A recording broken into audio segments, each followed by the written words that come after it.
Vi introduco ora Hendrik Wendler della MX Wendler, che ha portato qui in fiera un software video molto interessante che ha una particolarità che può interessare al nostro pubblico, che è una bassissima latenza tra l'acquisizione del segnale video e la messa in onda. Ora però lascio il microfono a Hendrik che ci illustrerà brevemente il concetto fondamentale di questa macchina. What I want to show you, we have a media server, and this media server is built especially for broadcasting and all kind of live events. And what I want to discuss to you first is a very low latency, which is very important for stage events. And like you can see, we have built a system here. It's a camera, and camera goes a full round trip to the media server system. And like you can see, when I move my hand, it's almost without visible delay that we find here, and I can show you proof. If you see here, it's a frame counter, and that frame count is displayed by the media server, and this is the frame counter coming from the camera. So what we display difference here is a full round trip between. So if I use a small tool,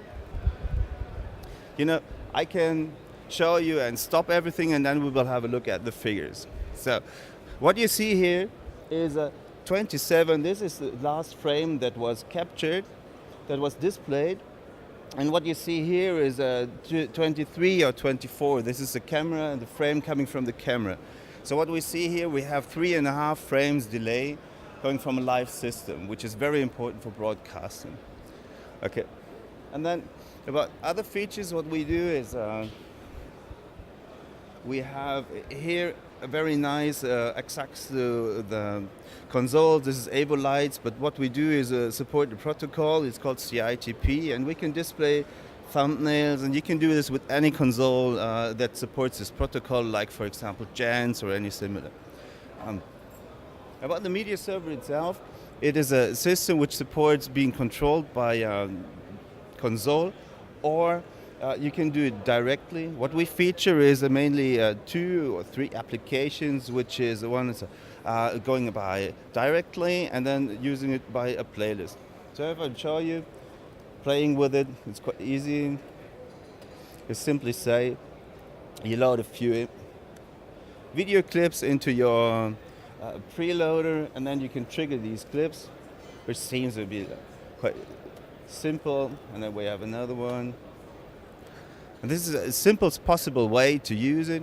And then if you want to have a little bit more elaborate way to use it, you can use a playlist. And so I go to the playlist view, and then I say use a wizard again.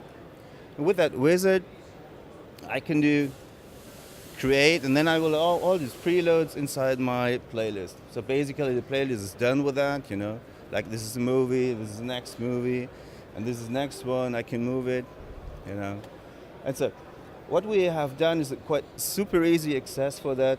If you go back, and then if you say everything going that way is after another, and everything in that direction is happening at the same time. So I simply move these videos, and then I will see all of them at the same time, and then we'll go into the next queue. Okay.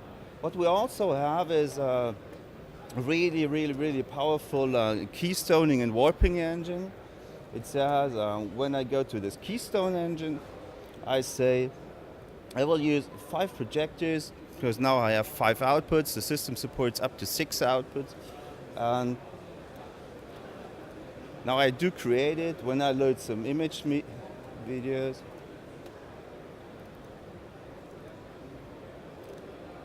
Okay. I have to filter everything. So the keystoning approach is quite simple. All we do is just, have some points, drag it, have elements, position it somewhere. If you want to have a little bit more elaborate, you can go into curved surfaces. That means you say you add more points to it, and then you can create carved these things and map on everything. What we export is a really nice. It's sometimes you have a situation where you do not want to project on things, but example like a curtain in front of a stage. You say you want to paint on it, and then we offer this bitmap tool. And when you have this bitmap tool, you see there is a curtain on the output, on the central output, and then I can simply draw on the edges, you know. And when I draw on the edges, you know, I have no projection on that screen. If I want to, for example, I have a door I want to cover in the studio and do not want to project on it, I can use the polygon tool, and then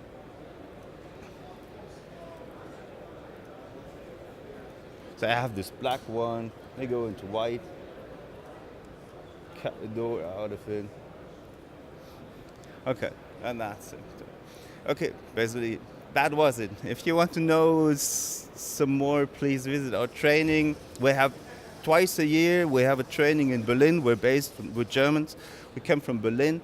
And if you want to know anything more, I mean, I suggest call www.mxwendler.net.